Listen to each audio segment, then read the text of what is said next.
نظر چې مې د سترګو په جنت کې لیونی شو، یو شور شو چې غني په محبت کې لیونی شو.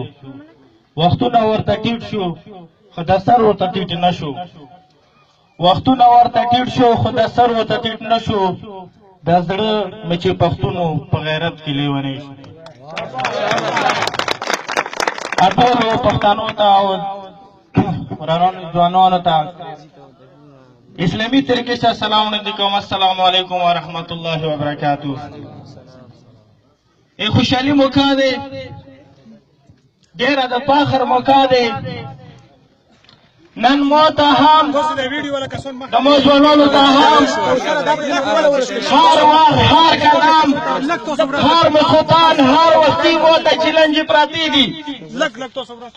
په نوم یې چې پاکستانی دی او پښتون دی، وینو کې او د وینو په غبار کې پروت دی. غال یا ډکو چې اسلام آباد کې وي هغه غال نه دی، هغه ډکو نه دی. غال ډکو کرپشن نه ډاک سوی سیمه وزیر اعظم یې هغه ډکو نه دی. کرپشن نه ډاک پولیټیکل ایجنټ ډکو نه دی. ډکو د مو ایمنې د مو سینیټر نشي کېدلی. وجه دا دی چې هغه یوه عهده لري او په اسلام آباد کې ناست دی. هغه که د کونډې روپۍ خوري، که هغه د معذور روپۍ خوري، که هغه د علاقې روپۍ خوري، زموږ پاکستان آیین هغه ته حقوق ورکړی دی. کنه یې پکار دی چې زموږ وزیر اعظم غالي هغه د هم حساب ورکړي. پکار دی چې زموږ پولیټیکل ایجنټ غالي هغه د هم حساب ورکړي. پکار دی چې پټان عبدالخالق یا د دې پلار غالي هغه د هم حساب ورکړي. د دنیا یو قوم هم ترقي نشي کولی چې چېرته احتساب نه وي، چې چېرته پښتنه نه وي. یو کور کې څه مشر وي هغه د خپل بچي پښتنه نه کوي. یو کور کې څه مشر وي هغه د خپل ورور پښتنه نه کوي. د هغه چال چلن، د هغه د خرچې، هغه د جیب پښتنه نه کوي. دا بچای دا یو ډاکو جوړېدلی شي، معاشرې ته یو تاوانده سړی جوړېدلی شي، علاقې ته یو تاوانګر سړی جوړېدلی شي. اسلامیه جمهوریه پاکستان مطلب یې څه و؟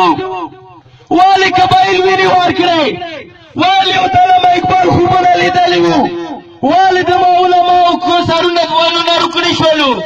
څه شي دپاره؟ صرف او صرف د مسلمان دپاره د یو امن ځای جوړ شي. بدقسمتي دی هېڅ امن نشته دی. بدقسمتي دا چې ورځ په ورځ غله راځي، مو لوټ کوي، د ما علاقې نه د ما خلکو نه حقونه خوري. هغه ټولو نه په ټولو نه پاکستان کې څه غوټ ډکوان ناست دي. د پاکستان څه په کومه حصه کې ټولو نه غوټ غله ناست دي. هغه وزیرستان نه دی، هغه کورمه نه دی. څومره څه غوټ ډکوان ناست دي هغه اسلام آباد دی. نن چې عمران خان د اسلام آباد ته په دونې خبره کوي، چې احتساب خبره کوي، دا د ما هم حق دی او دا د تا هم حق دی. دې ته ما ته هم تاک پکار دی، تا ته هم تاک پکار دی.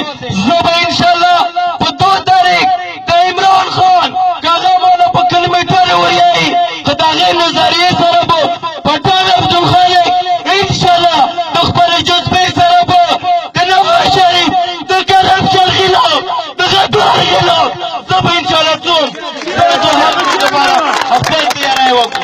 ډېره مننه، ژوندي او خوشحاله اوسئ.